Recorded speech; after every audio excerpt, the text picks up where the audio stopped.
In many ways, the octopus is as close to alien life as we may ever see. Few creatures in the world are as remarkable and bizarre. A part of a class of animals called cephalopods, they are among the most intelligent and most mobile of all the invertebrates.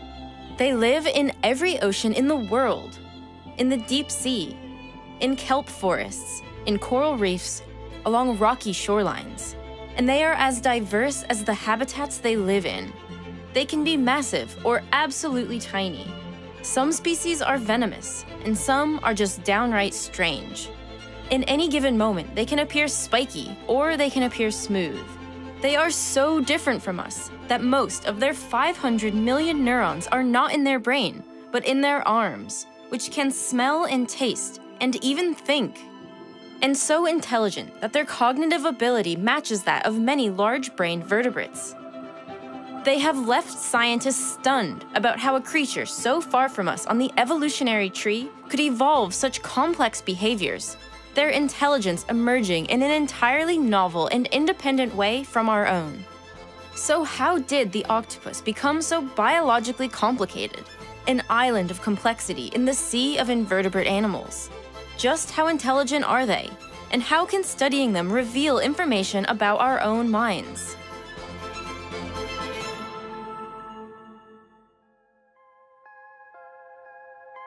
Cephalopods have been around for a long time. Fossil records show that they evolved over 500 million years ago, long before any fish, reptiles, or mammals ever appeared on Earth. The early ancestor of the octopus was quite small and had a shell, which it used to protect itself as it crawled along the ocean bottom. Cephalopods are, after all, members of the mollusk phylum, a group of creatures that are usually slow and simple, with soft bodies and a hard protective shell, like snails, clams, and oysters. But around 140 million years ago, the lineage that produced the octopus lost their shells, making them nimble, agile creatures, but in the process also made them rather vulnerable. Survival of these soft-bodied creatures for so many millions of years therefore seems unlikely in a sea full of dangerous, hungry predators. But this vulnerability and selective pressure may be precisely what has allowed the octopus to become the remarkable creature we know today. Because an octopus has almost no hard parts at all, except its beak, it can squeeze through any hole as long as it's larger than its eyeball. This allows the octopus to hide in very small crevices, a certain evolutionary advantage when escaping large predators like sharks or dolphins. But the soft-bodied octopus evolved an even more clever way of evading detection. They are masters of disguise. Watching this clip of an octopus, you can see just how quickly and drastically it can change colors. In slow-motion reverse, you see the color change spread across its body. The 3D texture of the skin also changes to match the surrounding seaweed and coral. In the blink of an eye, it has almost completely blended in with its surroundings. Cephalopod camouflage is among the most dynamic in the animal kingdom and relies on a system of extremely sophisticated tissues. Chromatophores are organs that are speckled across the skin of the octopus, like freckles. They contain tiny pigment-filled sacs, like little balloons full of different colored dye, which can be black, red, or yellow. The pigment sacs are surrounded by radial muscles, which can stretch the sac to reveal the pigment's color. Just like balloons full of dye, when stretched, their pigment color appears bright and vibrant. Depending on which sets of sacs an octopus opens or closes, it can produce patterns such as bands, stripes, or spots, helping to turn itself into a rock, a coral, or a kelp in an instant. But if the octopus needs to produce colors outside of black, red, and yellow, it uses another layer of reflective structures in their skin called iridophores. They are stacks of very thin cells that lay beneath the chromatophores. They contain a protein called reflectin that bounces certain wavelengths of light back out. They are responsible for the metallic blues and greens that appear to shimmer on the skin of the octopus. Beneath that layer is yet another layer of reflective tissue called lucifores. These reflect ambient light, usually producing white hues. By combining reflection from the iridophores and lucifores with the correct patterning of the chromatophores, the octopus can create a very convincing copy of its surroundings. But the octopus has one more trick up its sleeve, allowing it to disappear in plain sight almost completely. Using a structure called papillae, it can change the texture of its skin, creating ridges and bumps that rise and fall. This helps the octopus match its surroundings even better. With all these tools, the shell-free, soft-bodied octopus has been able to deceive an ocean full of predators for millions of years. But their survival has not hinged on these camouflage properties alone. It's the way they're controlled that is perhaps an even more compelling survival tool. When an octopus travels along the sea floor, they have to assess the background and modify their camouflage constantly. They are making decisions at a rapid pace. One researcher observed an octopus changing its camouflage 177 times in 1 hour. Octopus's camouflage reaction times are faster than any other animal's, up to 200 milliseconds, as fast as the fastest blink you can do.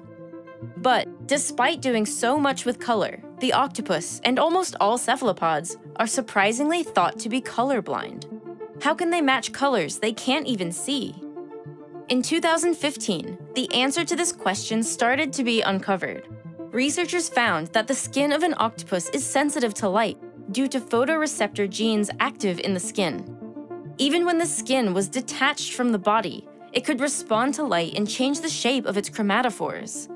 Scientists realized that an octopus can see with not just its eyes, but also its skin. But as the octopus body was evolving its color-changing defense mechanisms when it lost its shell 140 million years ago, another transformation occurred: the development of its large brain and nervous system. The photoreceptor genes in the skin work in connection with the octopus's large and complex brain. The octopus can change color so fast because the octopus controls its chromatophores neurally. Other animals that can change color, like chameleons for example, take much longer because their color change is hormonally controlled. Hormones take time to get into the blood and distribute around the body. A color change can take over 20 seconds when controlled this way. Some researchers believe that color change in the octopus may be like breathing or blinking for us, something it can choose to do, but also something that can happen involuntarily. It can have awareness from its eyes and brain, but also throughout its body. The octopus nervous system is large like ours, but built with a different relationship between body and brain altogether. The common octopus has around 500 million neurons in its body. For comparison, humans have about 100 billion. Most invertebrates usually have much less. Snails have only 20,000. But cephalopods like the octopus score in the same range as many vertebrates, like cats, dogs, and parrots, more than any other invertebrate. And of their 500 million neurons, only a third are found in their brain. The majority are found in their 8 arms. And as strange as it sounds, this allows the octopus to, in a way, think with its arms. For a long time, scientists have known that a severed octopus arm can respond to stimuli an hour after being separated from the central brain. But a paper last year began to reveal the extent of this autonomy. Using video modeling, they observed the octopus as it explored objects in its tank and looked for food. The program quantified movements of the arms, tracking how the arms work together in synchrony, suggesting direction from the brain, or asynchronously, suggesting independent decision-making in each appendage. And they found that in the flow of information from the environment to the octopus, some information bypasses the central brain entirely. The suckers and arms can, in a way, think for themselves, allowing the octopus to analyze its environment extremely quickly and react with matching speed. Along with skin that can perceive and change color on its own, the relationship between brain and body in the octopus is full of blurred lines. And on top of this unusual neural layout and strange body autonomy, cephalopods are smart, extremely smart. And this is really what gives the octopus its alien-like status. They are so far from any other intelligent life on the tree of evolution, but still compete with vertebrates in their raw cognitive ability. Evolution invented intelligent life not once, but twice, in 2 completely different ways. In the evolutionary tree of life, we sit upon the branch of mammals. Nearby are the fish, reptiles, birds, and amphibians, the other members of the larger classification of vertebrates. This group is where we see all of the intelligent life we normally think of: humans, primates, dogs, cats, dolphins, and some birds. When we collect these animals and trace back to our common ancestor, it was likely a lizard-like animal that lived around 320 million years ago. Like us, this animal would have had a backbone, 4 limbs, a head, and a skeleton. It would have walked around, well adapted to land, and had a well-developed central nervous system. But to find where we split from the octopus, we have to travel much further down the branches, to around 600 million years ago. The creature we find there is a simple, flat worm. It had an extremely basic nervous system, and no inklings of what we would consider intelligence. As the evolutionary tree branched and diverged, intelligence blossomed on our branch of vertebrates, and totally separately in the cephalopods. And with the cephalopods evolving before any of the intelligent vertebrates, it's likely that they were the first intelligent animals that appeared on Earth. But what actually is intelligence? How can we identify or even measure such a thing in an animal so different from us? In humans, intelligence is commonly defined as the ability to think abstractly, understand, communicate, problem-solve, learn, form memories, and plan actions. This is usually measured by intelligence tests which can be given a numerical value. But we can't give a standardized test to an octopus. We can only observe their behaviors. Why the cephalopods? Well, they're the most interesting mollusks in terms of behavior. No question. To learn more about the depth of octopus intelligence as researchers currently understand it, I spoke with Jennifer Mather, professor in the Department of Psychology at University of Lethbridge and scientific advisor for the film My Octopus Teacher.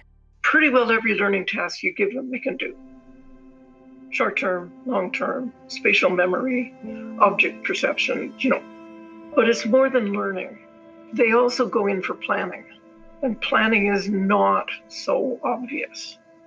And one of the famous examples is what's been called the coconut carrying octopus. So the octopus is going off to a place where there's no shelter, and it takes these coconut halves with them. And when it wants to stop and rest, it picks them up and brings them up and goes like this around it. It's amazing. Some scientists argue that this behavior is a rare example of composite tool use, a behavior previously thought to only exist in humans, some primates, and some birds. And it may be evidence of complex intelligence for 2 reasons. First, this tool use might represent a behavioral innovation, allowing octopuses to protect themselves in areas where they can't otherwise hide. Second, because the coconut shells are transported with great effort to meet future needs, this behavior might indicate an octopus's planning ability. The octopus has to imagine the future and connect the dots between past events, current actions, and future events, which is not a simple task. Octopuses also do well in memory tests and can differentiate between different people even when they're wearing the same outfit. And in a study done by Professor Mather, the common octopus has also been shown to be extremely playful. I would describe them as extremely exploratory, sort of like a 5-year-old kid, taking stuff apart, going off and feeling around at the landscape, just grabbing more information. Play is often defined as a behavior that is not necessary for survival, done on purpose, but seemingly for pleasure. The action is often repeated, exaggerated, and carried out when the animal is adequately fed, healthy, and not under stress. We figured that the animals were more likely to play if they were safe and bored. So we set up octopuses in an aquarium with a place to hide and nothing else. And then we got a pill bottle and put enough water in it that it floated at the surface. Also in the mix was a water intake pump for the aquarium that the researchers hadn't necessarily intended to be part of the experiment. It created a current that pushed the pill bottle across the top of the tank, which sparked the curiosity of some of the octopuses. So we did this with 6 animals, okay? In 2 cases, the pill bottle came across like this. The octopus shot a jet of water at it, which meant that it went back towards the water intake and it came back again. If an octopus did this once, or even twice, it wouldn't be experimentally significant. But a few carried out this behavior so many times that it couldn't be ignored. One of them did this, I think it was 14 times, and one of them did it 21 times. It was the marine equivalent of bouncing the ball. In addition to helping establish motor coordination, play in most species is largely needed for social purposes, for establishing rank, for learning social rules, or for social bonding.